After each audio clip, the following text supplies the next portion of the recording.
Lundi 10 octobre, Yarana, merci de nous rejoindre sur la première. À la une de l'actualité ce soir, dimanche meurtrier à Taravo, un homme tue sa mère par étranglement. Elle avait 78 ans. Totalement dévastée, la famille accepte de témoigner et raconte la détresse psychologique dans laquelle était le suspect. Détournement de fonds publics, prise illégale d'intérêt et corruption passive. Karl Meul, l'ancien président de la société Environnement Polynésien, a reconnu devant la Cour qu'il avait bel et bien pioché dans la caisse. Des faits révélés par la Cour des comptes il y a 13 ans. Ce sont des souffrances silencieuses et souvent invisibles. Et pourtant, les maladies mentales touchent plus de 40% des Polynésiens, souvent rejetés par leur famille. Le centre Rimahere les prend en charge. Il nous ouvre ses portes ce soir. Et enfin, nous irons aux Marquises à la fin de ce journal. Vous verrez que le taro pousse même sur les terres arides de Hivaoa. Mais d'abord, ce fait inédit. Un lycéen assène un coup de couteau dans le dos à un collégien scolarisé en 4e. Cela s'est déroulé cet après-midi dans l'enceinte du collège Henri Hiro de Fa'a. L'arme utilisée serait un couteau de cuisine. La victime, âgée de 13 ans, a été transportée à l'hôpital. Une réunion de crise a été déclenchée cet après-midi à 17h30. Écoutez la réaction de la ministre de l'Éducation qui est très choquée. Elle répond à Natacha Silagi et Jérôme Lee. Évidemment que c'est un choc pour tout le monde, aussi bien pour l'enfant qui a été agressé que pour l'enfant qui a agressé, et aussi bien pour les enseignants, pour le personnel, parce que c'est une première dans un collège. En général, je ne devrais même pas dire en général, mais les enfants se battent, mais à coups de poing, à coups de pied, mais à coups de couteau, c'est une première pour nous en tous les cas, et c'est un drame, c'est catastrophique. Sans plus attendre, nous rejoignons sur place Natacha Silagi et Jérôme Lee. Natacha, est-ce que nous en savons plus sur ce violent incident ? Bonsoir, vous avez entendu la ministre de l'Éducation. C'est un drame, une première très sombre, très triste pour la Polynésie puisque c'est la première fois que cela arrive dans un établissement scolaire. Alors comment les choses se sont passées ? Il était environ 14h, 14h15 lorsqu'un lycéen absent des cours aujourd'hui a profité de la récréation et de l'arrivée des bus scolaires pour s'introduire dans le collège armé d'un couteau. Il s'est immédiatement précipité sur sa victime, un élève de 13 ans en classe de 4e qui l'a poignardé dans le dos. Cela ressemble à un acte prémédité, mais l'enquête en cours nous en dira davantage. L'agresseur a été rapidement maîtrisé. La victime, elle, est à l'hôpital, toujours sur la table d'opération à l'heure où je vous parle.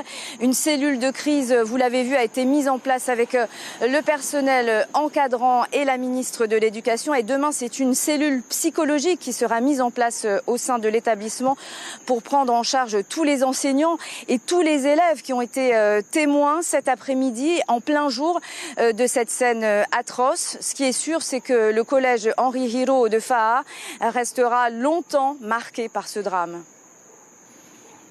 Merci beaucoup Natacha Silagi pour ce point en direct depuis le collège Henri Hiro. Ce drame, à présent, il a bouleversé le quartier hier. Sur le plateau de Taravo, une septuagénaire aurait été étranglée par son propre fils, âgé de 48 ans, selon Tahiti Info. D'après ses proches, encore sous le choc, le suspect était en détresse psychologique depuis plusieurs semaines. J'ai eu du mal à y croire. Je pensais plutôt qu'il allait mettre fin à sa vie, a confié la fille de la victime et sœur du mis en cause. Une enquête est ouverte pour homicide volontaire. Témoignage recueilli à Taravo par Ismaël Tahiata.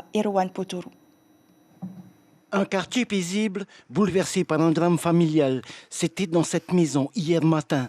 Un quinquagénaire désemparé étrangle celle qui lui a donné la vie.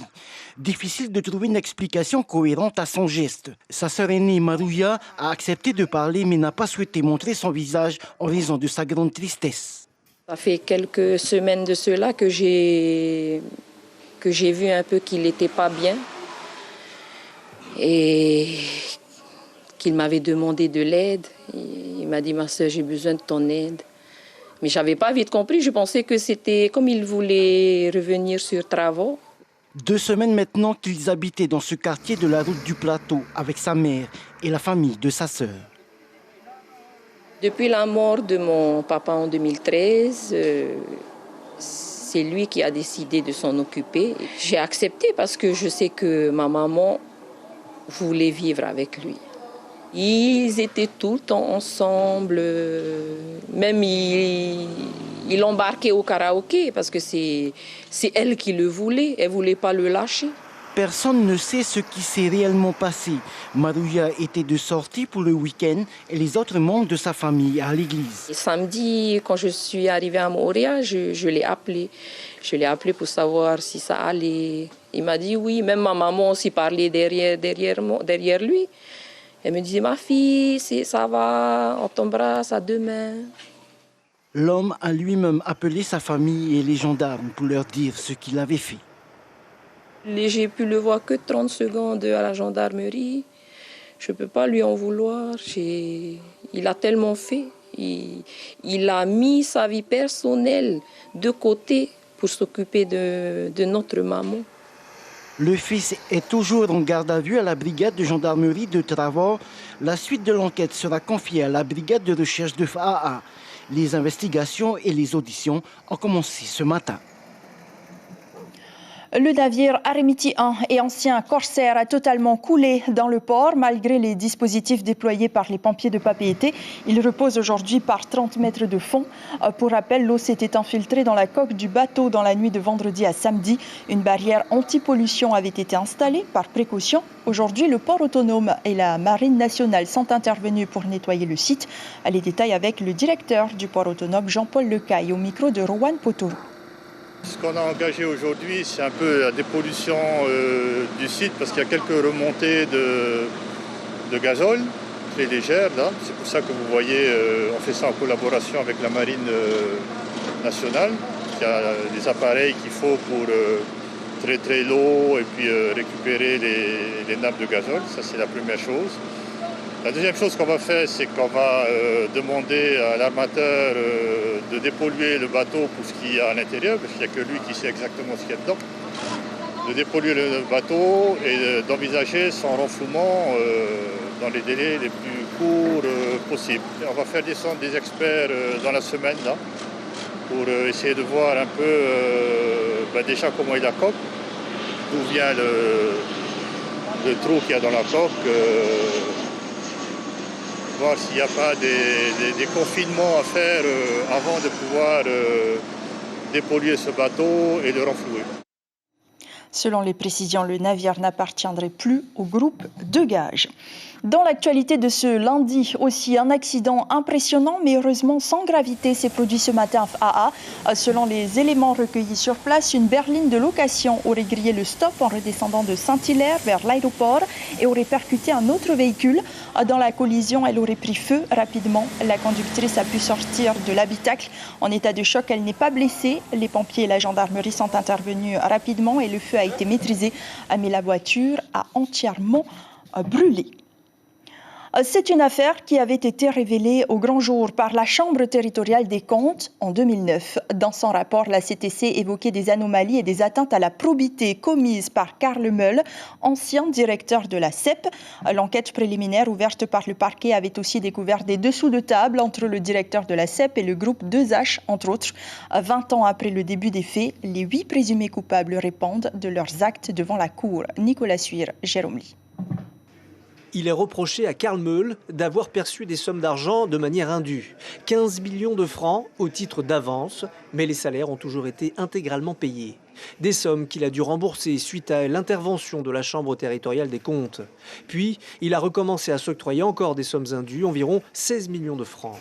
Il aurait également, d'après plusieurs déclarations, fait travailler 2 employés de la CEP chez lui, sans les payer et avec le matériel de la société.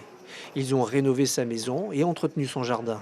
Il utilisait des véhicules de service alors qu'il allait de moins en moins au travail et faisait également profiter sa femme d'un véhicule de service. Et il ne rendait pas de compte à propos de ses frais de mission. D'ailleurs, il possédait une caisse noire de la direction que lui seul gérait.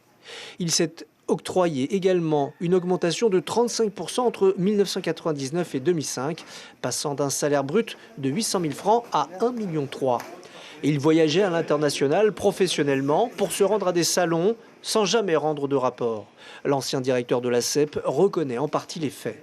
Il s'en explique depuis 2011.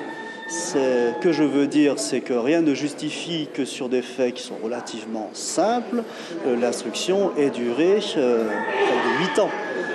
Aujourd'hui, bien évidemment, on s'offusque lorsque l'on entend tout ce que l'on a entendu ce matin, puisqu'il reconnaît des choses qui sont des choses relativement graves et sur lesquelles il fait preuve d'une totale transparence. Et il lui est également reproché plusieurs achats de matériel hors d'usage pour un montant de 37 millions de francs. Des achats réalisés pour des projets qui n'ont jamais vu le jour, qui ont été acquis à prix d'or et qui appartenaient à une société de Dominique Auroy. Ces machines n'ont jamais fonctionné. Le syndicat Fenouama, ancienne CEP, et le pays se sont portés partie civile. Il y a, à titre d'exemple, un achat injustifié de matériel dont on va reparler. Et cet achat porte quand même sur une somme de 37 millions de francs pacifiques pour un matériel dont on s'interroge aujourd'hui sur l'utilité vu son état de délabrement au moment où il a été acheté. Demain sera abordée la partie communication de l'affaire qui concerne le groupe 2H avec leur gérant Hubert et son cousin Aimé Haddad. Selon la CTC, les dépenses en communication de l'entreprise auraient été décuplées au fil des années sous la direction de Karl Meul. Et les établissements scolaires toujours victimes de cambriolage. Cette fois, c'est l'école maternelle Uririnui qui en a fait les frais. Dans la nuit de dimanche à lundi, des individus auraient forcé le grillage pour pénétrer dans les salles de classe et y dérober du matériel multimédia. Des investigations ont été réalisées par les gendarmes ce lundi matin afin de retrouver les coupables. C'est un chiffre alarmant. 42,8% des Polynésiens présentent des troubles mentaux. Mais maladies psychiques ne riment pas forcément avec hospitalisation psychiatrique obligatoire. En Polynésie, un centre s'occupe de réinsérer les malades dans la vie. Le centre Rimahere héberge au quotidien 72 personnes atteintes de troubles psychiatriques ou de déficience mentale. Financé par la DSFE, l'établissement vise une réinsertion professionnelle pour ses usagers de Tahiti et des îles. Caroline Fari, Patita Savea. Donc tu vas venir comme ça et tu vas bien uniformiser ta patte. Allez, vas-y.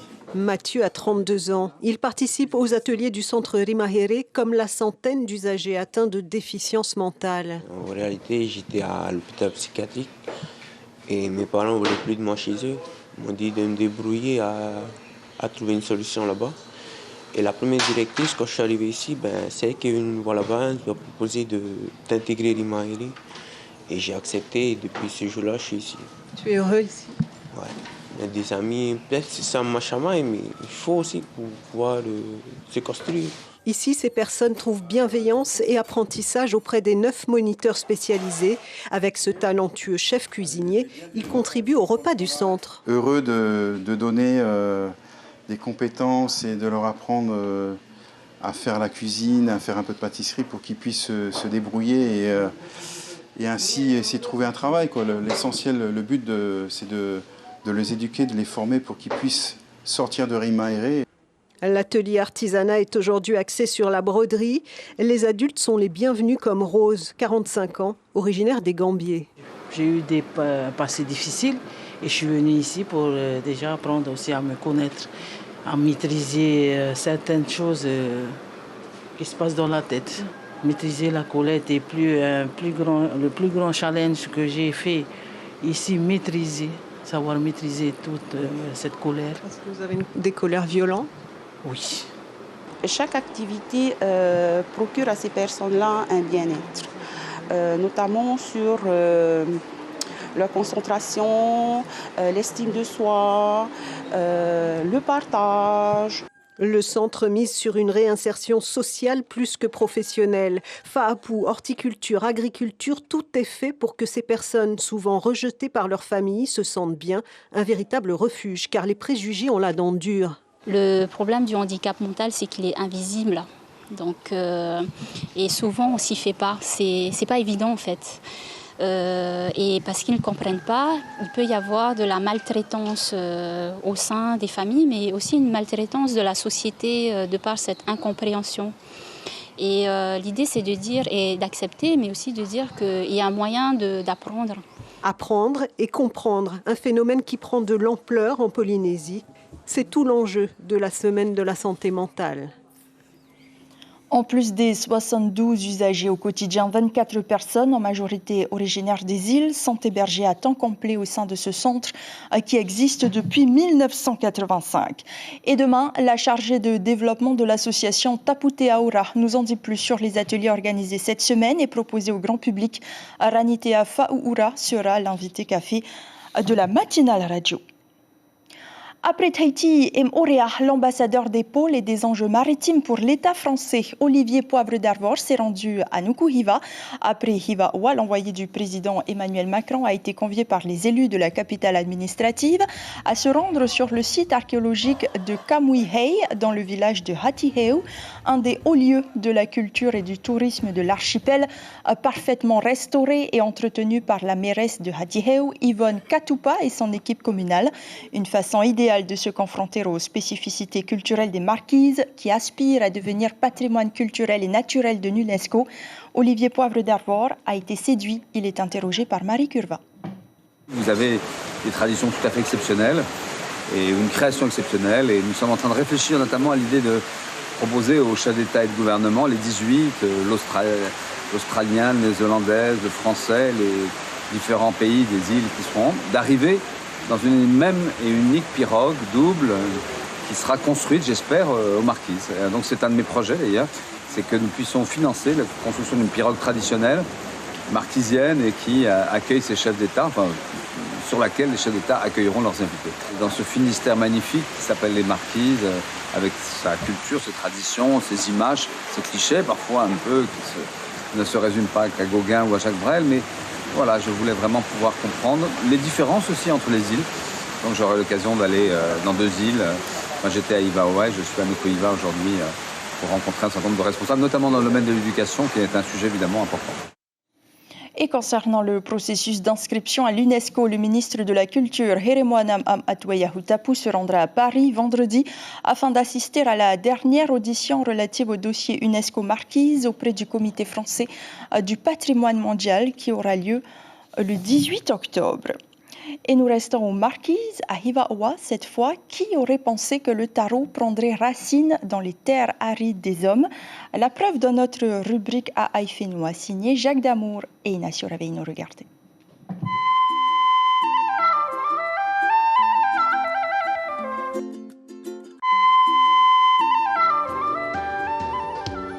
Une plantation de taro comme beaucoup d'autres? Pas vraiment, car nous sommes aux Marquises et ce tubercule n'a pas vraiment ses lettres de noblesse sur la terre des hommes. Au départ, c'est sans aucune conviction que Vénard se lance dans la culture du taro. Ce tubercule fer de lance de l'agriculture de l'archipel des Australes n'a qu'une existence plutôt anecdotique aux Marquises. En fait, quand j'ai vu qu'il n'y avait personne qui faisait ça, et j'ai trouvé une parcelle assez marécageuse. Après, je me suis dit, je vais essayer de planter du taro. Au début, c'était pour consommer familial à la maison. Mais petit à petit, ça a pris de l'ampleur. J'ai continué. Et je suis là actuellement avec à peu près 2000 mètres carrés de plantés, on va dire ça comme ça. Le climat plutôt aride de l'archipel aura raison de toute cette petite exploitation. Alors, pour pallier au manque d'eau, Vénard a l'ingéniosité d'obstruer ses rigoles alimentées par un tout petit cours d'eau provenant d'un flanc de montagne situé à quelques centaines de mètres d'ici. Résultat, l'eau finit par stagner, une nécessité absolue pour faire face à des conditions climatiques extrêmement défavorables. À ma connaissance, ça fait presque 1 an maintenant, parce que les petites pluies qu'on avait, c'est, comme dirait le copain, c'est pipi de chat, quoi. Actuellement, on n'a pas trop de pluie comme on a vu à Tahiti, alors qu'on voyait à Tahiti, il y avait un sacré flotte tous les jours, alors que chez nous, on était en plein de sécheresse. Cette parcelle d'ananas, plantée juste à côté, et pour la première fois cette année, est l'une des conséquences. Avant, oui, j'ai planté, parce que c'était marécageux à l'époque. Mais depuis que la sécheresse, j'ai changé un peu d'activité. Au lieu de planter du taro, j'ai planté des ananas. Mais là, c'est pour faire mes rejets. Quand j'aurai mes rejets, je vais élargir un peu le truc, agrandir un peu, petit à petit. Vénard n'est pas du genre à se laisser abattre. Réagir face à l'adversité, trouver des solutions et surtout persévérer font qu'en sa qualité de rare planteur de taro, il représente fort bien les Haïtos de la terre des hommes. C'est la fin de ce journal. L'information principale de ce lundi concerne ce fait inédit qui s'est déroulé cet après-midi au collège Henri Hiro de Faa. Un lycéen a poignardé un collégien de 13 ans dans le dos. Il aurait profité de la récréation pour s'introduire dans l'établissement. La victime serait toujours entre les mains des médecins ce soir. Une cellule psychologique sera mise en place demain dans l'établissement pour soutenir l'équipe pédagogique, mais aussi les élèves qui ont assisté à ce drame qualifié de catastrophique par la ministre de l'Éducation qui s'est exprimée dans ce journal. À la une de votre quotidien, demain, le premier jour de jugement de l'affaire de la CEP, avec ce titre « J'ai tapé dans la caisse », dixit Karl Meul. À suivre sur la première, de nouveaux épisodes de la série 911 d'abord, puis Pambélé. Merci de votre fidélité, je vous souhaite une très belle semaine, très belle nuit et à demain.